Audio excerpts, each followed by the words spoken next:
Tata amanya n'eddoboozi. Amanya kiva Mugerwa erinnya kiva Mugerwa Ssalongo Ssaabagabo atwala omuluka guno ogwa Bibbo. Nva mu luggya lwa Buswandi Zefania e Kasokoso wano wendi. Mu kiti ekyo ndi muzzukulu wa Koseya Kafeero Mulule, ndi muzzukulu wa Kive Bulaya agalamidde ekikoma, ndi muzzukulu wa Ruben Lundi agalamidde Nazareth Kiwenda. Bwentyo nva mu lunyiriri lwa Kabugo Erwanga Koome, Lwanga Muto Lwanga Mukulu ku bizinga eby'Ekkoome.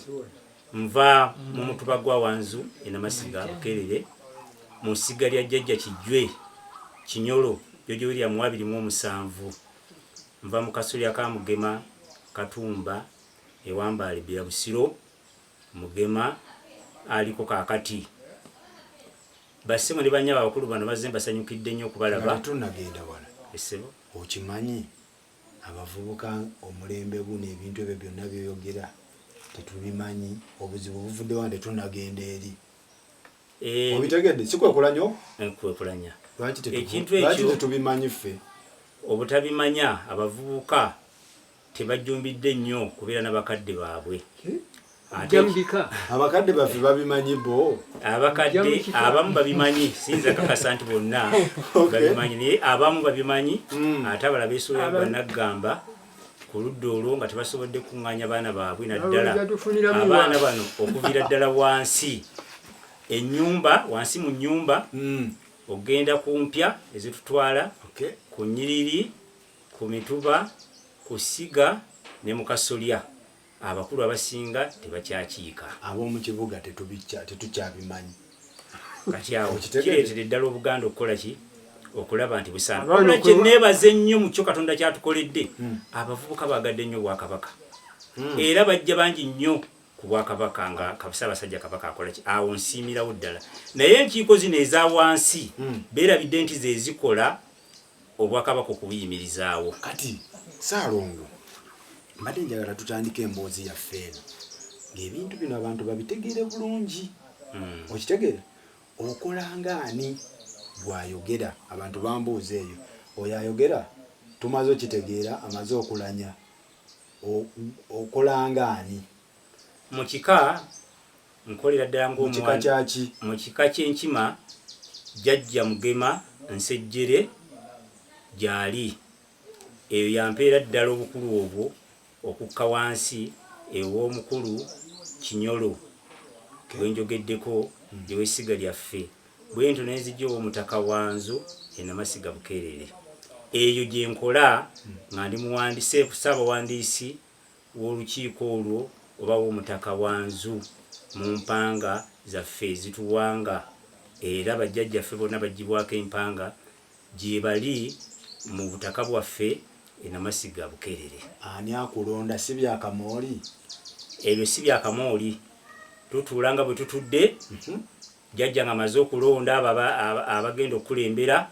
abakulu bonna ne babakubako akalulu n'osobola okuyitamu. So kwegamba eby'ekika ky'enkima ekyakafeero ebintu bino obimanyi, toli wa kamooli, Ssaabasajja akumanyi, si bwe kiri? Era nayo gwe twogerako omugenzi kati Jobu Paulo Kafeero yatuleetera n'okumusenyu n'aguyiwa ewa e Namasiga Bukeerere.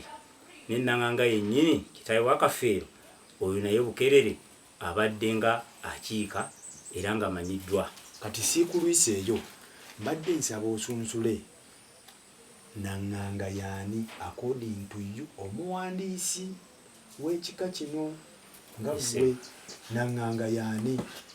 Nanganga okusookera ddala yali musajja Mukatuliki. Nanganga ng'abeera ku kyalo Kiremba. Yazaalibwa taata we nga ye Nninda, jjajjaawe ye Kawemba. Jjajjaawe Kawemba. Nanganga ava mu luggya lwa Kawemba. Oluggya olwo lulina empya endala. Empya mwe mulitwaliraana ng'abeera mu ggombolola y'e Nakisunga Ennaayota Katente. N'ebeerayo oluggya olwa Bijigo zaali embikke. Olwo lubeera Kisoga wali Enantuula Bbanda Bugenda wala. N'ebeerayo oluggya olwa Ddiiro nga lwekigenda n'empya endala ezeyongerako. Naŋŋanga gwe twogerako azaala taata wa Paulo Kafeero si gwe tuliko? Bwe tuliko. Mutemeeteme abantu bamutegeere. Kati naŋŋanga oyo bw'atyo nga bwe njogedde ava mu luggya lwa Kawemba ekiremba Nkokonjeru. Bw'atyo naŋŋanga n'ayingira mu lunyiriri lwa Mbidde Ezzinga. Bw'atyo naŋŋanga n'agenda mu mutuba gwa Wanzu e Namasiga Bukeerere. Bw'atyo naŋŋanga n'agenda mu ssiga ya jjajjaffe Kinyolo ekisugu, era Kinyolo ejjajja w'ekika ky'Enkima, era Kinyolo yasumika Mugema. Jjajjaffe oyo Kinyolo yatutuusiza ddala ku Kasolya ewa Mugema Bbira Busiro. Kakati ekika kyaffe bwe kityo. Akabbiro ffe tweddira Nkima, akabbiro ka Mukukulu, omubala gwaffe ow'Enkima talya Nkima, Ssenyenku twekya ennyama, Mugema bw'afa kudda mulala. Naŋŋanga otandika ddi omumutegeera nga ggwe? Naŋŋanga nze okumutegeera kasita nayingira mu ofiisi y'omutaka Wanzu natandika okutegeera naŋŋanga, naye okumumanyira ddala ate ennyo okusingawo naŋŋanga nga omwana wa Kafeero Nagawa. Nagawa oyo nga sengaawe Nagawa yafa. Yafa. Nagawa yafa n'aziikibwa ku kyalo Masaaba kumpi n'ewa Kafeero, kumpi era mu ttaka lya Kafeero mwennyini mwe yaziikibwa. Naye naŋŋanga oyo Paulo Kafeero omwana we sengaawe yayogera ku kyokulaama yatuyita n'omutaka Wanzu. Sokoddemu bantu batwale mpola mpola. Naŋŋanga oyo kyali kitya? Mwannyina we wa Nagawa. Nagawa yali mwannyina wa naŋŋanga. Siko kiri? Nagawa mu nju omwo kembadde ndeseeyo. Kafeero abasengaawe. Kati naŋŋanga oyo kembadde ndeseeyo nti naŋŋanga yazaalibwa omugenzi Ninda Ekiremba, naye nga bazaalibwa abaana basatu. Mu ddiini ki? Nga Bakatuliki. Yazaalibwa Nampeera, n'azaalibwa Nagawa ne Naŋŋanga ewa Kawemba. Naŋŋanga bagamba naŋŋanga mwe gwe mugamba nti taata wa Paulo Kafeero si taata we, mwe nga mmwe abakulu b'ekika era mu ensonga zino mbadde muziraba. Kijja kitya nti Kafeero tabangako mwana wa naŋŋanga? Abo balimbira ddala abakyogera bwe batyo. Mpozi ebikolebwa bino ebibaawo nga mwena bye mukola mu nsi bireetera abamu okuwaawo akaaganya akagamba nti ono baakoze kino, ndowooza si mwana we. Mwenna kati nga abantu abali mu nsi nabawuliriza mubeerako ebimu ebibanyiiza. Wekikunyiiza oyinza obutasalawo okugenda kuziika, oyinza okusalawo omwana n'otamuwa ku kibandya, oyinza okusalawo obutagenda kwa byalumbe, oyinza okusalawo ku mukolo gwonna obutagenda wa mwana oyo. Kaakati ekyo kireetera ddala abantu okulaga nti si mwana wo naye ng'ate ki olw'obusungu. Enjawukana ya taata wa Kafeero ne Kafeero nga mmwe abaaliwo evaawa, eva ku ki, etandika etya, etandikira wa? Entandikwa eyo etandikira wano bweti. Nagawa nga wembabuulidde ye teyazaala mwana, yabeera n'omwana wa muganda we Nampeera. Nampeera eyo ddala nga omulabira ddala olugambye ddala nti mwana wa Nagawa, nga bali ku luguudo olw'Ebugerere. Ku luguudo olwo olw'Ebugerere Naŋŋanga wamala otuyita Nagawa bw'atuyita tutegeeza nti omwana wa Kafeero Nagawa yagenda okumusikira. Ekiseera kyatuuka Nagawa oyo n'afa. Nagawa bw'afa Nagawa bw'afa ab'akakiiko abaaliwo n'oyo omuwala ne bagamba Paulo Kafeero ng'azze nti ddala ekituufu senga we yagamba gy'oliziikibwa naye gy'agenda okukola ki? Nagawa senga wa Kafeero yagamba Kafeero muddaame mu buwandiike mu bigambo. Waaliwo obuwandiiko obwo bwe baleetako nga nzizeeyoko kyalo ekyo nagawa n'agamba Kafeero naye ate ffe yatugamba mu bigambo nga tulina omutaka Wanzu n'akolawo n'obuwandiiko obwo bwali ku kyamaanyi ogwe sikyajjukira linnya kaakati bambi Kafeero n'akwata ekintu ekyo oba mu butanwa kati mu mbeera eyo yasitula omulambo gwa ssengaawe n'agutwala mu ttaka lye lyaguze eriweza acres 23 n'obutundutundu 7 e Masaba n'aziikayo ssengaawe. Kitaawe agenda okutuuka awo nga asanga mutabani we omulambo agututte n'agamba yii omwana ono nga muzibu nze mwannyinaze nazaalibwa naye nze omuntu gwe nazaalibwa naye ntwalira dda nti ate aba asingira ddala omwana gwenkoze eki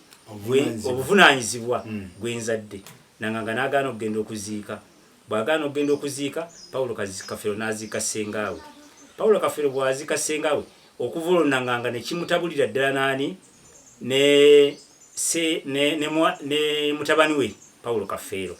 Kafeero wava ebweru n'avaayo ng'alwadde ng'awulira omubiri tegweyagala bulungi kaakati n'abeerawo akaseera katono n'agenda mu ddwaliro. Kati wabeera mu ddwaliro n'akaaba ng'agamba nenjagala taata jje awo wonna ebigambo ebyo bwe bityo ebyogerwa nanganga teyakola ki teyajja kakati mu ekyo abataali mu kintu kino awo bafuna omwaganyo okugamba nti si mwana we fe ababirimu twabirabanga yaye tugamba nanganga nti omwana musonyiwe oba waliwo ekikyamye ne bagendako ne omutaka Wanzu okulaba nti baddiŋŋana emabegako nga tannalwala kakati naawe waleeta omwaganyo ogwo okulaba nti tebatabaganye era ekiseera nanganga yali alowooza nti bya lusaago omwana kamulumizza ajja kutuuka ekiseera ng'ateredde yeetondera ani kitaawe bwe kito Katonda teyaganyaawo kaseera ako Kafeero n'akola ki Kafeero n'afa. Kafeero bw'afa twasituka ne tugenda naye nanganga muganda waffe teyakola ki teyajja mu kuziika ekyo nno ffenna abaliwo kyatwennyamiza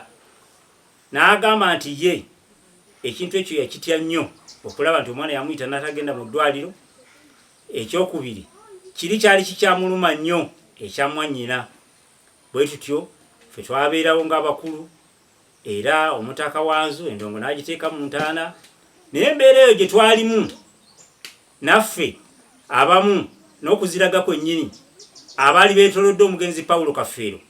nga tebatulabawo kankyogere bwe ntyo baani abatabalabawo ddala abaali ku lusegere lwa Paulo Kafeero nga abayimbi bapromota bano banywa naye mwenge mu butuufu osobola obayisa si banywa abana abakinywi kye eky'omwenge abo sisobola kugamba nti bakiriko ekintu ekyo abaali bakyetolodde kyaliko abantu abaali ennyo ku lusegere lwa Paulo Kafeero ne batateekawo omwaganyo ogwo bantu kubawa nnyo ng'abalala b'ekika wabula oluvannyuma twasobola omutaka n'agenda n'ayogerako naye nga era tetwafuna nnyo mirembe mu kiseera ekyo era we twamala omuziika twatuuzaawo olukiiko naye mukyo kantwala omukisa guno okwebaza bonna abaakola obuyambi kubanga abantu bonna babeesige abakulu abo bonna bajja gundi nga tannafa. Kati ekirala abantu baagala osooka otegeera omukulu Kafeero temunnamuziika afudde akutuse bwakutuka mwengamu abataka abakulu b'ekika mwasobola okwogerako ne taata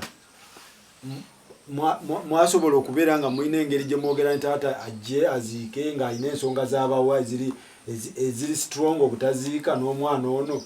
ensonga ezo twawuliziganya mwayogera naye ng'ensonga ezo era zeezo kubanga era twali tuzikola ki tuzimanyi era ffe abaali bazimanyi twamanya bumanya kubanga wobeera n'abantu abakulu by'omu omanya nti ono mutondo wavu ono afaanana bw'ati kati nganzo akulembera omuwandiisi w'olunyiriri luno manyi nnyo nti abantu abava mu lunyiriri olwo olwambidde bakisunguyira babuyita busunguyira kwegamba abantu bali akantu katono kamuleetera okukola ki okuzimba ate okutali mu nnyiriri ndala obeera mukulembeze abantu obayiga buyizi so mwali mwamuyiga nanganga nga twamuyiga embeera ze kaakati mu kiti ekyo twaliwo obukadde bw'ensimbi ne babuleeta awo naye twatuuka okuvaayo nga buli omu agayiyi bane abala bazze Kampala nabamu baga nti kaka tukoze tutya naffe katusenvule mpola mpola tugende gye tukola ki gye tugenda kati ebigambibwa nti omwana ono Kafeero kuba ku saidi ye eringa endaga nti Kafeero yali mutabani we ebyaddala yali mutabani wa Nanganga ebigambo ebyogerwa omukulu ono nga tannafa Nanganga ayina bye yabagambako nti Kafeero oyo wadde mukozezza naye si mwana wange oba mwe mwakitwala butwazi engeri gye yakulira awo ne mutegeera nti mwana we kuba mukazi agamba mukazi we agamba yamugamba nga yakimulumirizanga n'amugamba bisirikirwa bamugambanga bbaawe nti taata oyo yali ayagala nakunsiramula taata oyo si yanzaala bw'olumu yajjanga n'ewaka n'agamba muggalire siriiwo nti teyali taata we kati ebintu ebyo byogerwa omukulu yali taata we nga mmwe abakulu b'ekika mukikkiriza omukulu yali taata we kituufu ddala tekiriiko naakuwakana kwonna Nanganga yazaala Paulo Kafeero era ne maama we yawasibwa era n'afumba waka abaana bonna babatuzaalira tewaliwo kubuusabuusa kwonna naye nga yembaganye nti obuntonto obwo obujja ne busanga ab'emmeeme entono bwe batyo bwe bakiyita ne bakyogera bwe batyo naye nga mwana we yamuzaala n'akatundu kenji okwogerako lwaki Nanganga yali ayagala nnyo okwawukanako n'abantu b'ekitundu yayagala nnyo okwawukanako n'ab'ekika atya yayagala nnyo okwawukanako n'abakyala mu mbeera eyo oba nako nkaleetere ddala nga ayawukana atya nga ayawukana mu ndowooza ayawukana mu buntu nga ayawukana mu ssente nga ayawukana nga soka otemetemu omusajja nga lwaki yali ayagala bejjako ekintu kino kankyogere nga bwe kyali we nagenda ekibuye Makindi mu maka g'omugenzi Nanganga nangamba sibo muwandiise ozzeeko wano nti ye ebintu bino bikulu nnyo naye bituuka ku buli omu naye nze ekyantuukako kyali kyamaanyi nnyo twatuuka nga Baganda Ssekabaka Muteesa nga atukulembedde ku mulembe gw'obukulembeze wa Ben Kiwanuka ne Apollo Milton Obote we twatuuka nga bagenze oba Kololo Ssaabasajja we yajja yatambula nga atunula ku mukono guno guliko Ben atunula ku mukono guliko Obote yakolanga bwati naddemu n'amaliriza nga akubye kwani Obote ne bagamba yitu kwegamba ekiseera ekyo yakubayo Obote n'amanya nti amaze kakati abantu bonna Ssaabasajja Kabaka ne bagenda bayingirira UPC ne Kabaka yekka bana ebyo mu nsonyiwe nkyogedde bwentyo kyekyaliwo Nanganga bwatyo bwe yantegeeza kakati mu kyo Nanganga n'agamba we yagende Obote teyaviirayo ddala omusaayi gwe gwonna ne guyingira UPC era afudde ng'akyagabana ssente eziva mu Uganda House eza UPC kati mu kiseera ekyo Nanganga Ssekabaka batabuka n'Obote Nanganga teyakyusa buufu kubanga yagamba Ssaabasajja yeyandaga Obote ye teyavaayo mu butavaayo kyamuleetera nga Obote avuddeko abantu ne bagala okumutta we bagala okumutta Nanganga bakyala be tebamulabula tebamuyamba Nanganga baganda be tebamulabula Nanganga abaana ba baali basumuseemuko akatone nnyo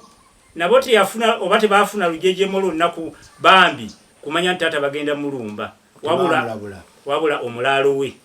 n'amutegeeza munagamba oba bwekityo nti ye n'abaako waddako ebbali era ekintu kyakolebwa Nanganga n'awona Nanganga n'adduka n'asalawo okuyingirira ebitundu by'ekibuga Kampala ne mwannyina Nagawa kakati mu mbeera eyo n'akyawa baganda be mu kika naddala ab'olunyiriri lwambidde bw'atyo ne bakyala be n'abakyawa n'abaana bagenderako kubanga bagala kwagalira omwana naawe omwagala naye kati mu kiti ekyo yali amaze okukyawa abakyala n'abaana nga bagenderako bwe batyo kati bw'atyo Nanganga bw'agenda abaana yali awezaako era akugamba mu bigambo bye nti abaana omuganda tabala baana kakati era ne mu kiraamo kye kyenina ku ssaawa zino era yakiteekamu mu bigambo ebyo azadde abaana bangi abawala n'abalenzi kiraamo ekyo bwe kigamba naye mu kyo akatono ennyo kesinza kulekayo abaana bonna ng'akakasiza dda nti Pawulo Kafeero we wabula omwana omu gwe yagamba atali Kafeero kati Ssaalongo ebintu bino tetujja kwogera biwogezi Eddaame weeriri kuba wano ndi ku kitebe saagala ate era wano wootuuse watuufu nnyo kubanga ebintu byonna ebisinga mbikola ki leeta Eddaame lyani ly'omugenzi naŋŋanga waayogerera nti Pawulo Kafeero mwana we si bwe kiri akatundu ako njaka batunuzaamu akagamba abaana tebabalwa wabula abalenzi n'abawala bonna mbalina kati wamala okawunzika bw'atyo n'agamba omwana omu yekka kati abaana bonna ekitegeeza bonna baba bakafeero manya baba banaŋŋanga ne Kafeero nga mwali kubanga mu baana bonna be yatugamba bonna yagamba abalenzi bonna baana babe n'abawala bonna baana babe wabula omulenzi omu ate ekyatumala enviri ku mutwe ng'omulenzi oyo ate amuwadde ebintu omuli nnyina ekisoga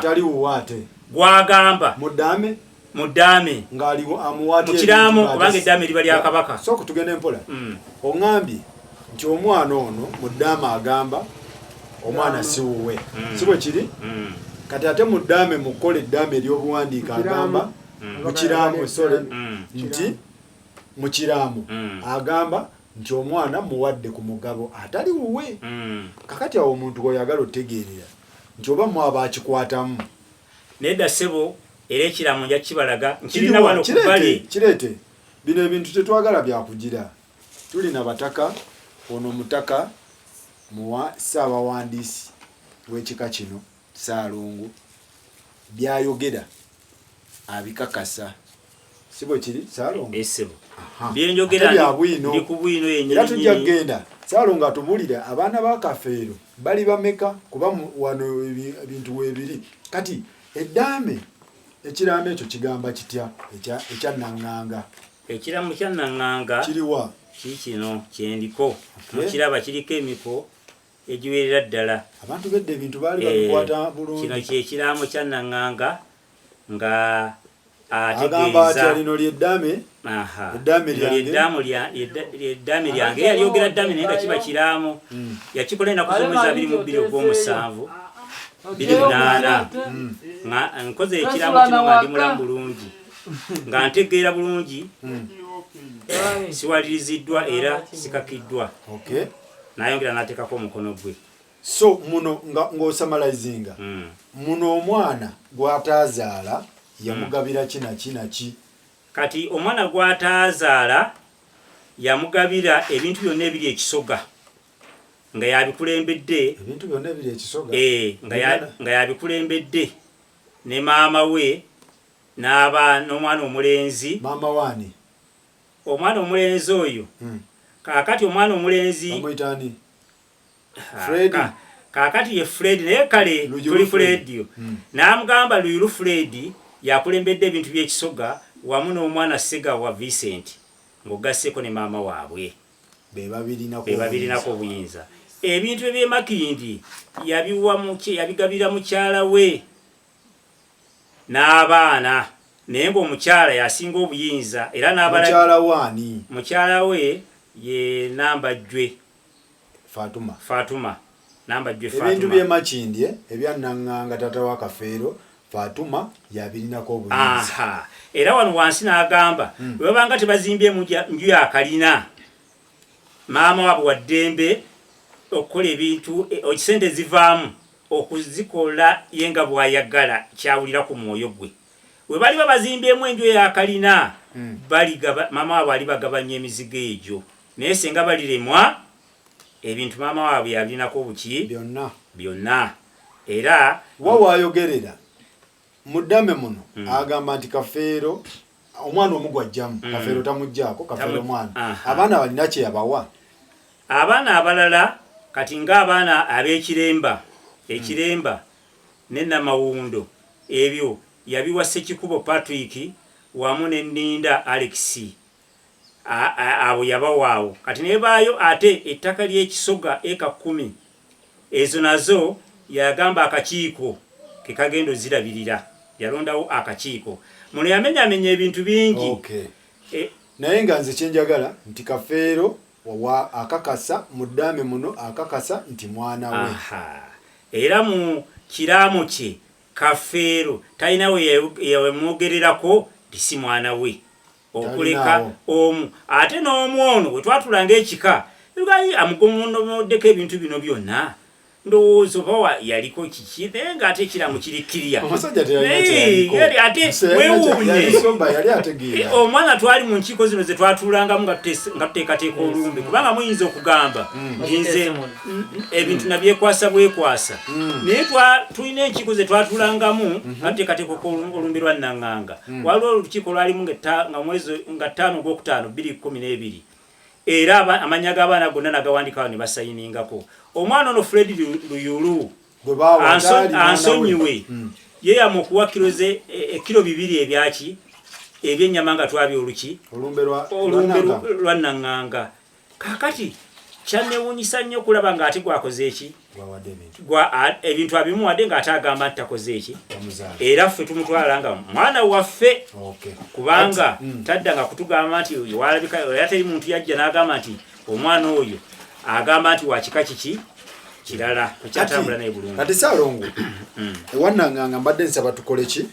tusooke tuveeyo abantu bamutegedde Naŋŋanga taata wa Kafeero bamutegedde ekituufu kiri bano bakulu bakika bo bakakasa eddame weeriri nga ligamba Kafeero mutabani wa Naŋŋanga bino si byaki bintu bituufu bya bwino si bya mpewo onaayogera musajja wa kabaka yamulonda so kyetugendako Kafeero kyakumusimulayo wakiwuliddeko tonakiwulirako ekintu ekyo nakiwuliddeko era amasimu mangi negakubwa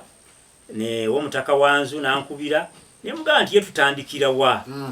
naye nebaza abantu ba TV eno gye tuliko kubanga twasobodde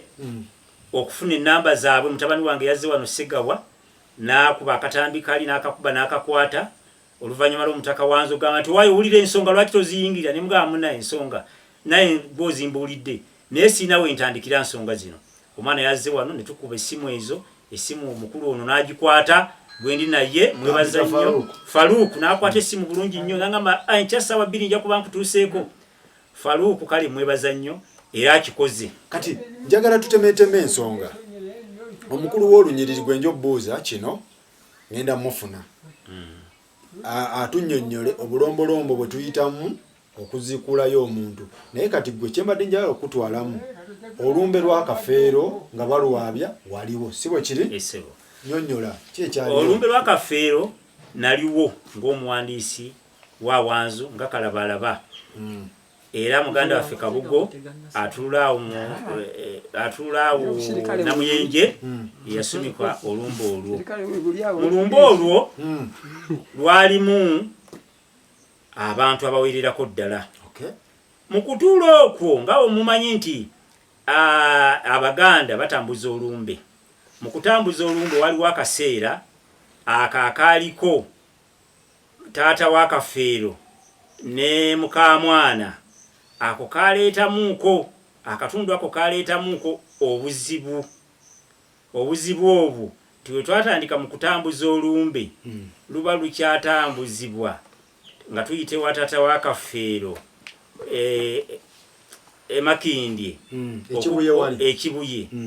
twagenda ne tutuukira ddala Entebbe ekajjansi enju ya Paulo Kafeero naye ng'olwo tutandika okuteesa twateeseza Masaaba ewa Kafeero gye yaziikibwa okuteeseza Masaaba eyo ne tugamba bannange nti kijja kuba kikyamu obutagendako mu maka g'ekajjansi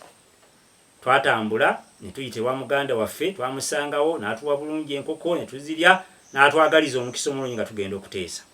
bwe twatuukayo twasangayo mukulu Misa Kisemakula waliwo n'omwami yali mukulu mu gavumenti oba yali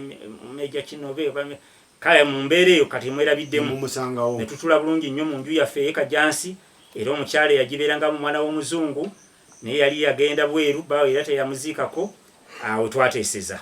kakati mu kuteesa okwo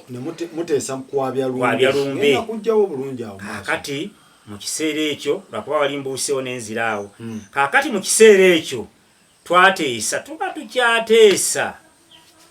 taata wa Paulo Kafeero n'afuna ekiwandiiko amawulire ago agagamba nti omukyala bisirikirwa agenda kwewandiisa ng'ebulayo ennaku bbiri bamuwa obuyinza okuwandiisa ku bintu bya mutabani we ekyo nakyo kyongera okukakasiza ddala nti oli mwana waani wanaŋŋanga yakwata ebiwandiiko ebyo n'agenda okwekubira endulu mu kkooti era omusango yaguwuuta buva ani yaguwuuta naŋŋanga Umaru nti bisirikirwa talina buyinza kuba teyazaalira musajja talina buyinza kuwandiisa bintu bya bbaawe Kafeero mu mannya ge ng'alina obuyinza ye taata w'omugenzi wadde nga maama w'omugenzi yali yakola ki nanti taata we ti ebintu bino yali yabivaamu dda olwedde yamuleka n'afa teyaziika tamulabirira yamunyiigira kati essaawa zino bisirikirwa abuuza mwali mwatabuka dda kati essaawa zino oyingirawo ng'ani yali ayingirawo nga taata w'omwana ekyo kobe ng'okoze otya gw'omusaayi kubanga nakakati ekikayanya abantu musaayi era kyekyagala okusimuzaayo Kafeero musaayi kati weguba musaayi olwo omusaayi gukulondoola yonna gyoba okoze eki yeebaka kyabugazi n'alowooza ku mwana we n'abazzukulu be ebintu bya Kafeero oŋŋambye nti naŋŋanga yawangula omusango ogwo ebintu bya Kafeero ani abirinako obuyinza byasigala mu naŋŋanga byasigala mwani kuba bisirikirwa naye alinga kuba yaliwo mu kiseera ekyo kyemmanyi omugenzi naŋŋanga yeddiza obuyinza bw'ebintu bya Paulo Kafeero mu kiseera ekyo byeyasobola okukwatako kubanga ebintu bya Paulo Kafeero abawuliriza byatabuka byatwalibwa buli eyali alina ku kintu kya Kafeero ekyo kyo bwe kityo kubanga yali afunye ebintu bingi waliwo n'ebimu ebyali byakava ebweru babyogerangako naye buli engeri enkayana weebeerawo buli asanga yakola ki yatwala naye ninako ku biwandiiko bya Kafeero ebiraga ebyobugagga ebimu ku byo webiri wano mbirina wano ebyobugagga ebiraga ebimu ku byo naye nga bino ebya bbandi ebyakulabako ebyo story endala eyo ndowooza tujja kujjako oluvannyuma kati ebyobugagga bya Kafeero waliwo akatundu kembadde ŋŋendako n'embuuka kembaddeko waliwo akatundu kombuuzizaawo neŋŋenda engeri olumbe tetugimaze kati olumbe olwo we tuvaayo waafuna ekintu ekyo omugenzi wamala okuwangula omusango gwo naŋŋanga yagenda n'atandika okusaba olumbe ng'ayite wa mukama we Wanzu olumbe engeri gye lwalimu enkayana twalukkiriza netugamba olumbe kalwabizibwe enkayana zino osanga zinaakendeera kakati netuteekateeka olumbe nga tuluteekateeka ku kyalo kye bayita Masaaba era olumbe ne tutuuka olunaku olwokuna ne bayita abaana babaalule naye ng'abaana beekuluntalaza abakyala babataddemu wona ogendayo ebintu bituufu ebintu si bituufu kale nga bali awo bwe batyo kaakati okwekandagga ko tekugaana bintu kugenda mu maaso ensonga zagendera ddala mu maaso ku lunaku olwokutaano era ne tuyita abaana abo abalabikako baali 13 mu baana 13 bwagenda okukeera ku makya nga tulabawo abaana 8 abaana 8 ogwo kubanga nga we tugamba nti munnange tojja kunonooza muntu akudduse ogenda n'oyo gwokola zeeki gwolabako abaana ani adduka mpulira Dube yadduka era twagenda okumaliriza kubanga amawulire gaali galeetebwa nti Dube ye musika kwegamba ebigambo nga wewuli ebyo bigambo naye tugenda okutuuka ku ssaawa eteekako omusika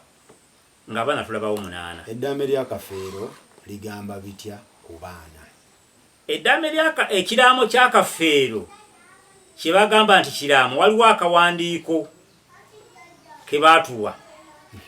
naye nga kalabika Kafeero yali aweddemu amaanyi konga nawo katunuliro ganti tekalina bekakola ki abakamukozesa ako mbutuufu nga kati akala era tetwakagenderako nga tekalina namakulu gakola ki gali awo kati nga kalina sisobola nakwogerera nga tekalina namakulu era nga kalaga nti omuntu ddala yali akooye kakati muko fenga olunaku lwokutaano twalindirira ekiwandiiko ekituufu ekikola ki nga kebatuwa tekatuwa maanyi tekakukwatikalina nekakikategeeza ng'ate ennyimba etuzibeeramu kutambuza olumbe kufundikira n'olunaku olwokutaano olwo lwe lujjayo buli kimu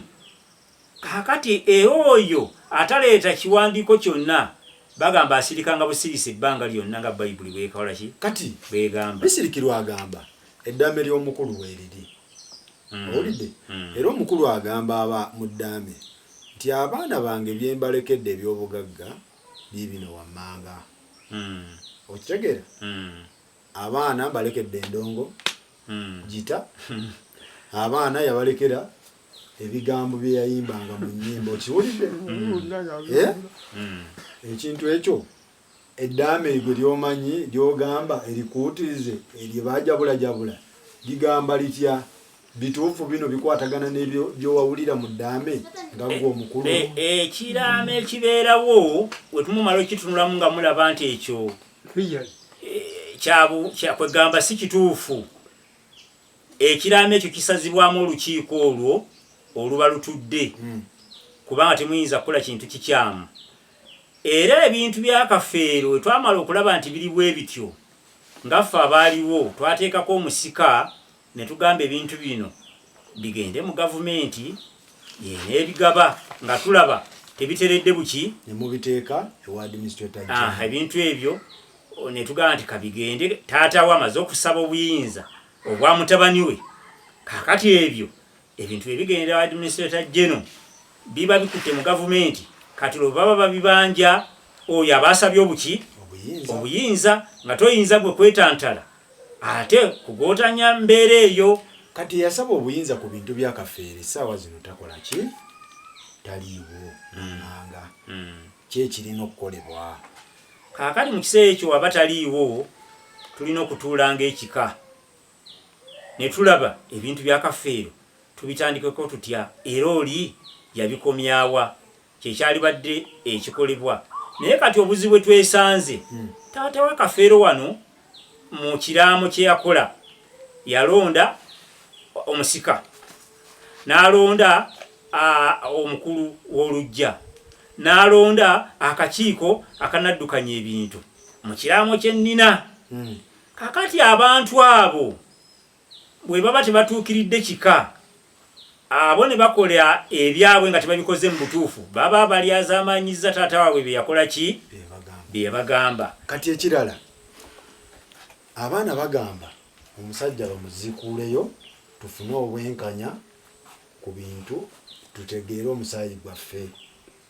mwe abakulu b'ekika mukola ki ebintu bino mubiraba nga mmwe mukozeewo ki ebintu ebyo nga tebannatuuka kuziikulayo Pawulo Kafeero baalisoose ne bakomawo mu kika ne tutuula temulabika mwekweka mwabivaamu ebintu mwabirekera abaana bakola ki kaakati ffe tubadde tutula buli sande esooka olw'esande olusooka ebukerere naye olw'embeera eno eriwo yaleetamu obuzibu okuba nti tetukyakola ki tetukyatuula naye nga omuntu anoonya kyayagala kaakati mwe tubeyanzizza musobodde okujja wano ekasokoso ne tusobola okubawa amawulire gonna n'abaana kibandikoze bandize ewa nze ndi muwandiisi nempita mukama wange omuyise era ajja kunsonyiwa muyise ajje wano kasokoso kiwandiiko ky'omukulu mubalina bameka olina kawandiiko konna akalaga abaana ba Pawulo Kafeero nina kawandiiko leeta kaleete bino byabwino kati twavudde mu bintu biri tigundi tyate Queen Florence tyate Abitex ebyo twabivuddemu kati kati ekiwandiiko kino kyennina ku baana b'omugenzi abaatuka mu katundu ako nga kagenda kasunsulwa ne kasigalamu abaana bano nakigudde birungi imatoni birungi omuwandiisi sinze empandiika si yange ani abiwandiika bino yabiwandiika yali muganda w'omugenzi Kafeero bwesijjukira bulungi mwali mulumbe twali mulumbe so be bano abaana Nembe Joan Nagawa Elizabeth Kafeero Dube Kafeero Simon Nagawa Grace Nampera Kase Kafeero John Kafeero Martin Kafeero Tom Namatabi Safina ne Namuli Stella naye mu baana abo ate 14 kati mu baana abo ne wasigala abaana 8 abali ddala muki mulumbe abali ddala mu kuteekako muki omusika kati abo babala baali bagenze nga waliwo ekiduumuusi ekyali kibaguddemu saategeera waliwo bameka 14 bano balabikako kyokka ate okutuuka ku ssaawa eri yennyini ne walabikako abaana 8 era mu baana abo 8 mwe twalonda Kafeero Martin n'asikira Kafeero omukulu ye teyalina gwe yali agambye oba gwe yali agambye yali adduse kakati ebigambo by'abantu nga kati ebigambo byabwe bwe bayogerangako nti Dube yaddukawo nga bamwogerako bwogezi omanyi oyinza okwogera ku muntu naye ekiramu kiyinza okujja ng'ate gw'obadde osuubira si ye olukiiko watabaawo kiraamo lwe lutuula luyinza okuba nga bamwogerangako ate olukiiko ne lutuula ne lugaa nti oyo si yabaaba naye nga bino byawubisibwa bannakigwanyizi abaali baagala okwonoona ekitiibwa kya Kafeero nakakati era bakyakyonoona kati nga bateekawo ebyabwe ekituufu ne bakikola ki kati Ssaalongo mwenga mu abakulu b'ekika abaana mubanyi bameka abatuufu kakati ez'abazungu zigamba abaana b'omusajja bali abo bali bana bw'oleese b'abaana 10 bameka oli nende yagambye bali 25 kakati 25 abo tewali ddala lupapula lutuufu lwobalaga nga abaana bannaŋŋanga kubanga nze nkolera nnyo ku bwino abaana bannaŋŋanga wano bwe mba mbatunuulidde baabano be yaleka omuwendo gwo guno guli 28 naye ng'ate abafu tebaliiko bano abalamu nabasunsula wano abalamu baabano bonna ne baba 28 betwali nabo abaali bafudde nga tebakola ki nga tebaliiko kakati wano bano bendeeseeko bano betwafuna 14 kyokka ne maliriza nabameka na 8 kakati bano wetwali mu kuziikaawo eriyo bwe bagamba abaana buli omu ng'atenderezanga buli omu abamu bagamba abaana 50 abalala 40 abalala buli omu nga kyasanga kyakola ki kyayogera era eriyo omwana eyajja najja nga tuli mu lumbe lwa jjajjawe Naŋŋanga omwana oyo ng'agamba taata yanzaala mbadde Burundi ya Rwanda twamugamba ffe ekika kyalaba ki baana wonooba weyongedde okujja ne tukakasa n'okwalula nga kuwedde nga ffe Abaganda tunaabiraba naye omwana oyo bwe yagenda teyakola ki kasa twamugezako mugaa tugenda kukwalula tukakase ffe waffe etwalula abaana atali wa kika afa Kalombo tulina enja ey'ekizungu gye bagamba okusima omuntu bamuggyeko ki naye ate Abaganda baava dda nga bo balina sayansi owaabwe kubanga obulira buno babuteeka wansi ku kitooke obudde okugenda okukyanga bwewanise waggulu oyo sayansi w'amaanyi omwana yenna kasita abanga si wa kika kyamu ne mubaalula atali wa kika afa era ekyo abaana baafa bangi nnyo ne basalawo okwalula okwo okw'ekifugi kati kyekyandusa guno omuwendo kakati omuwendo guno gwadduka ng'omutaka wanzu amaze okulagira nti we bituuse enamba 5 4 3 2 tuteekwa okukolawo ate ekisunsulira ddala olwo n'abakyala baali bagamba nti ndeeta baana ne badduka ne musigaza enamba netusigaza mu bantu 8 ne mulondamu omusika w'omusajja si bwe kiri kati tunga tumaliriza kuba nina okunoonya omukulu w'olunyiriri naye atangaaza obulombolombo obukola ki obulina okugobererwa kubanga oŋambye nti abaana bwe babaleeta edda abantu tetwagendanga ku DNA mwe bintu mwabikwasaganyanga abantu ne babeera abatuufu mu family. Era omukulu w'olunyiri yagenda kutangazaawo wonna emikolo egikolebwa kitya bikolebwa ddi kiro simanyi biki nkoko biki ebiraawo byonna agenda binnyonnyola. Kati kwe ekyokuziikuula okyogerako ki oli ku sayidi ki? Omusajja tumugjeyo tumutwale ku ndaga butonde abaana bafune gundi obwenkanya oba abaana tulina baawula mu Buganda afaafe avaako aveeko. Ekyo olukiiko abaana senga tukwatagana ne tusalawo nga ffenna tuli wamu kisoboka, naye ekyokusimulayo omuntu nga tetumaze kutuula wamu ekyo sikisembera ddala. Era ntegeeza n'abatuuze b'ekyalo nti oyo yena ayitantala okusimulayo kafeero oba walya, kubanga bagamba ekibuuzo ekiriwo nti bonna abawagira omusajja obutamuggyaayo be bamu ku baatundawa ekajjansi. Nti singa kisuulibwa omusajja yagula ekajjansi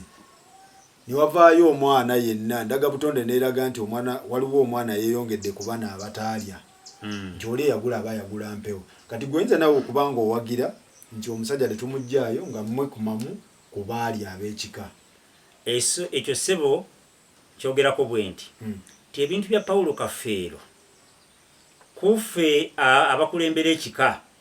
engeri gye twali tuyiganya nti bigende mu gavumenti naye nga yafuna obuyinza yali kitaawe, faawe twakoma bino byonna ebyokugamba kajjansi atundwa tuwulira biwulire. Kati temwalyako tuwulira biwulire. Era akwata ku bintu bya Kafeero oyo baali musibidde ddala busibi, kubanga tazze mu kika kumala kwebuuza ebintu we byakoma nga taata waabwe akoze eki. Kaakati okwetantala ebintu by'omufu bitunde olabye ddala ne gavumenti tekikola ki, tekikkiriza. Era wabaawo omukulu w'ekika kyenna nga yeetaba mu kutunda ebintu bya Paulo Kafeero, nsaba nze akwatibwe n'obuvuna bamukwate ebintu ebyo bikole ki, bisasulibwe. Okuleka nga tumaze okutuula ng'ekika netulaba ebintu ebyo ne tubigombolola. Ekyokuziikuulayo omusajja nga ggwe Ssaalongo Mugerwa tokikkiriza. Ekyo sikikkiriza, okuleka nga tumaze okutuula ne tuteeseganya ng'abantu ab'enju emu ne tulaba ekyokukola ekika tujja kuba tukitambuza bulungi. Abaana bawe magezi, abaana bonna onakayana banzadde bandeeta saalya njagala kutegeera bundi abavubuka abo bonna boogera ne baganda ba Kafeero bonna boogera bawo obubaka obutsembayo. Bannaye abaana bazzukulu abava mu lunyiriri lwa Mbidde Zinga neesimye nnyo kuba nti kati ndi ku mpewo. Ssaalongo Kiva Mugerwa Ssaabawandiisi w'olunyiriri lw'Omutuba gwa Wanzu bammanyi lwa nsonga siri mugenyi nnyo mu luggya lwa Naŋŋanga. Makindye nabeerayo okwo era we nayitanga ng'ogenda okuteesa entebe. Naŋŋanga gye yaziikibwa ebbira kumpi bwe butaka bwaffe, si kumpi bwe butaka bwaffe ab'ekika ky'Enkima. Kaakati bwe butaka bwaffe nagendanga mu kuteeseganya okw'enkiiko zonna, mu kuteeseganya okw'ennyimbe. Kaakati omwana agamba nti tamanyi nga n'ebiwandiiko ne lisiti y'abaana bonna bajjanga mu nnyimbe njirina n'amasimu gaabwe. Kati essimu yange eri 0754249116. Kaakati munkubireko tuteeseganye tulabe engeri gye tunakwasaamu ebintu ebyo.